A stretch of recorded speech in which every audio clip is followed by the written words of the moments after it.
Misa ka na ngadto sa kapin 2,000 ka kaso sa dengue ang natala sa Tagum City Health Office kung asa 84% o kapin libo ang gisaka itandi sa milabay tuig.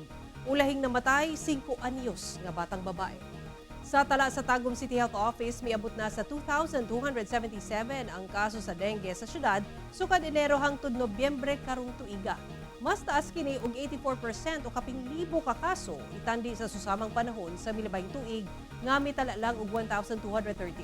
Miabot na sa 11 ang namatay kung asa ang pinakaulahi usa ka 5 anyos nga batang babae nga taga Barangay Magugpo poblasyon. Sumala sa CHO ang Barangay Visayan Village ang dunay pinakataas nga ihap sa mga kaso nga anaa sa 367.